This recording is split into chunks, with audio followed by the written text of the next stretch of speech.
la nécessité, cher ami, donc d'une application, j'allais dire impartiale, au sens stricto sensu et équitable donc de la loi, indépendamment, j'allais dire donc des personnes ou des intérêts politiques en jeu.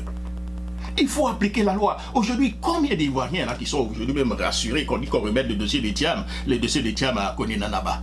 Et puis ils sont rassurés. Non, elle ne lira pas le droit. Elle viendra dire ce que Ouattara lui dira de dire. C'est Ouattara qui a nommé cette dame. Non, je ne fais pas le débat sur la question. J'ai dit que ça n'a pas de sens pour nous aujourd'hui. Les questions idéologiques dans le contexte africain n'ont pas de sens. Libéralisme, socialisme, centrisme, cela ne veut strictement rien dire par rapport aux enjeux qui sont ceux que nous devons déployer. Nous pensons, je vous le dis, que sur les questions du libéralisme économique, nous sommes d'accord pour que l'État ne soit pas trop présent dans le marché. Mais en même temps, reste en back-office et contrôle. Nous sommes d'accord avec cette façon de faire. Nous sommes contre le libéralisme sauvage qui laisse le citoyen face aux acteurs économiques qui font tout ce qu'ils veulent sans contrôle. Voilà, notre position est très claire. Sur la question du socialisme, nous disons qu'il y a le laxisme du socialisme, nous ne sommes pas dans la Côte d'Ivoire a pris Cosmos à côté de l'agence. Bonne voie pour qu'on ait des élections apaisées et transparentes. Il va y avoir des problèmes. Il va y avoir une autre crise qui a commencé déjà, qui est préélectorale, qui va être électorale, qui va être même encore peut-être post-électorale. Vous, à la place du président Ouattara, vous aurez fait quoi? Ben, écoutez, en 2010, dans un contexte extrêmement tendu, le président en place a pris une décision de faire en sorte que toutes les personnes qui avaient été frappées par des décisions qui les empêchaient de participer à l'élection soient candidats.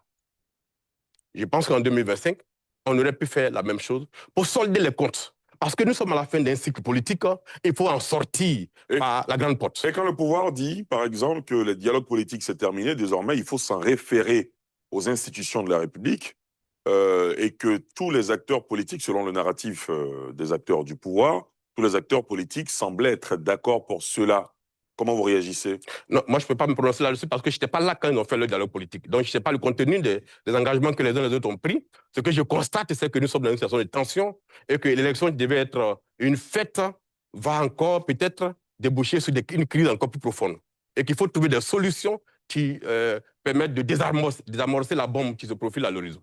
À la place du président Gbagbo ou du président Tidiane Thiam, vous aurez agi de la même façon? Non, je n'aurais pas agi de la même façon. Vous aurez fait quoi, vous? Non, je n'aurais pas déposé un dossier.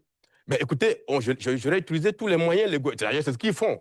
Ils utilisent les moyens légaux et il faut le saluer parce que dans d'autres circonstances, d'autres personnes ont agi autrement. Et donc, eux, ils utilisent des moyens légaux et il faut le saluer. Très bien. Mohamed Nour, Diansouba. Assali Timoko, on avait depuis quelques années, donc l'écosystème politique en Côte d'Ivoire était bipolarisé. Donc vous avez d'une partie les partis politiques, de l'autre partie, vous avez les indépendants. Mais depuis, je pense, les dernières échéances, les municipales de 2023, vous avez fait une migration, vous avez désormais créé votre mouvement politique. À 2 mois de l'élection présidentielle, 25 octobre 2025, est-ce que vous pensez que vous avez suffisamment fait ancrage dans le pays pour pouvoir donc prétendre être une menace pour le président Ouattara? Ça, c'est ma première question. Deuxième question, tout à l'heure, on a beaucoup parlé de la question de la jeunesse. Regardez aujourd'hui dans l'économie ivoirienne, elle est majoritairement dominée par le secteur informel. Vous parlez beaucoup de la préférence nationale. C'est un bon point. Vous voulez savoir aujourd'hui quelle est la politique fiscale que vous allez mettre en place justement pour relever la compétitivité des entreprises ivoiriennes et aussi, je veux dire, quelle est la politique incitative fiscale justement pour que nous, les jeunes, c'est-à-dire les jeunes entrepreneurs ivoiriens, puissent se formaliser. Qu'est-ce que vous allez faire précisément pour ça? Alors quelle menace je pourrais constituer pour le président Ouattara alors que mon mouvement a à peine 1 an? Je ne suis pas candidat contre le président Ouattara. Je suis candidat contre un système qui a éteint l'âme des Ivoiriens. Un système qui a fait que les Ivoiriens ont perdu confiance dans leur génie. Un système qui a fait qu'aujourd'hui, les Ivoiriens n'ont pas confiance dans leurs institutions. Ce matin, j'ai reçu plus de coups de fil, après mon passage sur une chaîne continentale hier, des personnes très sérieuses qui étaient complètement apeurées de ce que j'ai dit certaines choses sur le plateau de notre chaîne. Et qui se disaient, mais comment penses-tu être qualifié pour l'élection présidentielle alors que déjà tu commences à attaquer le RADP? Ça dit que les Ivoiriens sont convaincus que la liste des candidats pour la présidentielle viendra de la présidence et non pas du Conseil constitutionnel. Vous voyez à quel niveau de perte de confiance nous sommes par rapport à nos institutions. Alors que c'est le Conseil constitutionnel qui, légitimement et souverainement, va trancher au regard des lois, au regard des textes qui sont en vigueur. Vous voyez cela? Alors, donc, nous sommes candidats contre un système qui est en train de tuer notre pays, qui est en train de faire perdre les Ivoiriens par rapport à leurs valeurs. Et donc, ce que nous voulons faire, c'est de passer un message qui est de reconstruire moralement ce pays-là.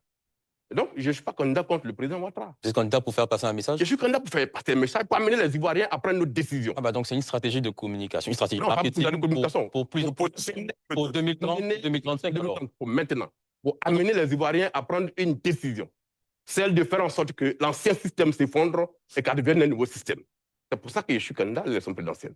Mais vous pensez que vous avez suffisamment fait ancrage dans tout le pays pour... Le mouvement est implanté dans les 31 régions. D'accord? Sur le parrainage, nous avons parcouru les régions, nous avons obtenu les parrainages. Est-ce que vous pensez... Ce n'est pas évident. Est-ce que vous pensez qu'à la prochaine élection législative de décembre annoncée par la CEI, vous avez des chances de remporter des sièges? Oui, c'est un projet, pour nous, c'est un défi à relever. ADCI va se donner les moyens d'avoir un groupe parlementaire. Pour un groupe parlementaire, il faut avoir 8 députés maximum, pardon, minimum. Et donc, nous allons nous battre pour que ADCI ait un groupe parlementaire à l'Assemblée nationale. Pas forcément pour influencer les débats à l'interne, puisque c'est la majorité qui décide, mais pour porter notre voix, pour donner notre écho aux problèmes sociaux que les Ivoiriens vivent. C'est pour ça que nous voulons ce groupe parlementaire. Donc, nous ne sommes pas candidats contre le président Ouattara, nous sommes candidats contre un système qu'il faut déconstruire pour redonner le pouvoir aux Ivoiriens.